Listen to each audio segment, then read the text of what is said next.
Hi, and welcome to the Philosopher's Clearinghouse. Premium thought at a wholesale price.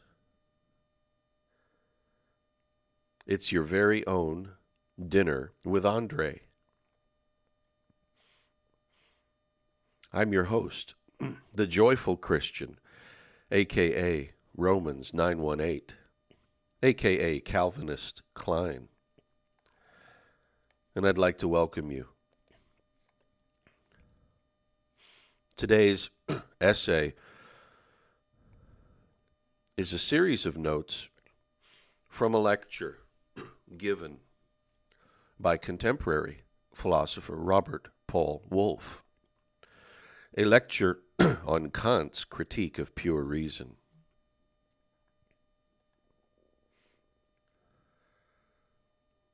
Now, there are some summary principles that are worth mentioning up front. And that is, Kant is serious and complex and difficult to read and understand. He requires much interpretation, and there is no universal consensus among Kant scholars. Even a surface criticism of Kant can easily find contradictions in his writings. And to be fair, there are reputable critics who have a prima facie case against Kant and his system of thought.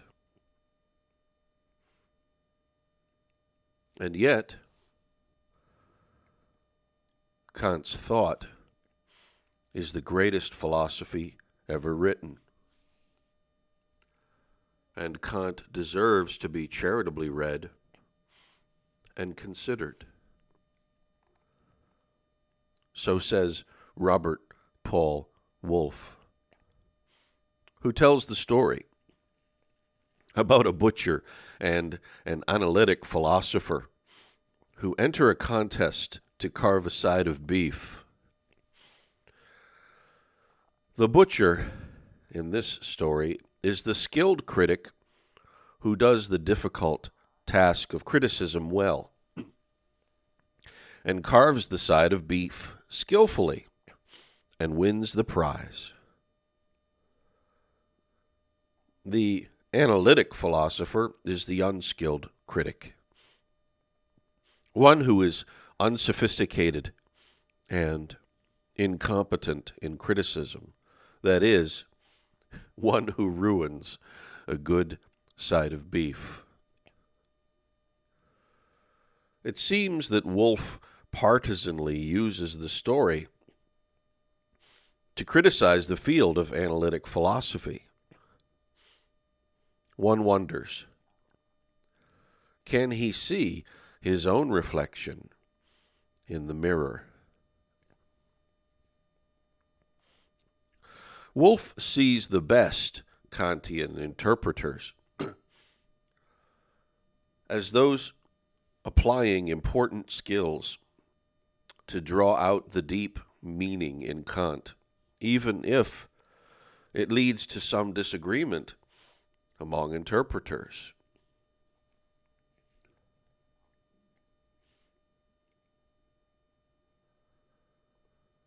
Leibniz and Newton were the giants of Kant's upbringing. Leibniz was Kant's mother's milk, and his philosophy of simple minds, or monads, occupying a location but not extent in space, was the context for Kant's thought, even when he eventually discarded it himself in his own philosophy. These minds had states of consciousness, and time was the totality of relations between the monads, and space existed on top of these monads, which did not interact causally. Now, this is in contrast to Isaac Newton, who had another view. Space existed first, and minds and other objects lived in it, and successive events were minds and materials interacting in time and space. See the Leibniz-Clark correspondence for more on the debate.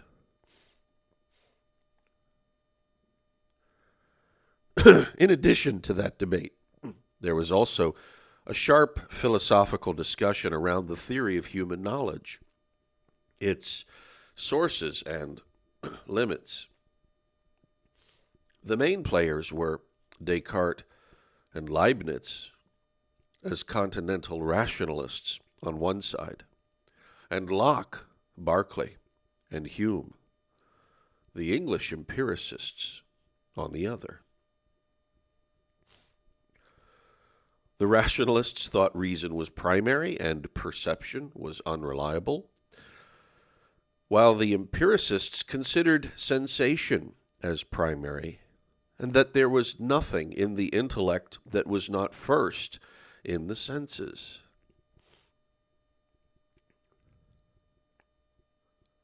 Another debate was the fundamental dispute between ontology and epistemology. Do we know what we know because the objective nature of reality actively impresses itself upon us as passive instruments? Or do we actively generate what we know by our minds turning the passive and raw data from the external world into active meaning? Kant thought the debate was about the classic distinction in philosophy between appearances versus reality. Both schools, he thought, made sense in their own domain. The rationalists were talking about things in themselves and driving to solve the ontological problem, while empiricists were talking about things as they appear, the classic problem of epistemology. The two schools couldn't agree because they were both focused at different modes of reality. Rationalism was about metaphysics, while empiricism was about epistemology.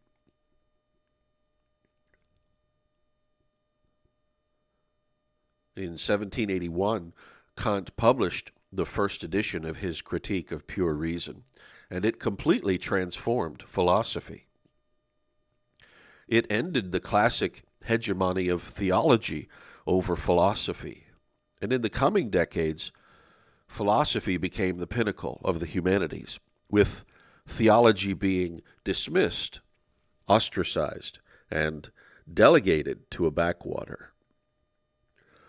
With the Critique of Pure Reason, Kant transformed, and as Gandalf the Grey turned into Gandalf the White, so Immanuel Kant, professor of philosophy, became the greatest philosopher ever.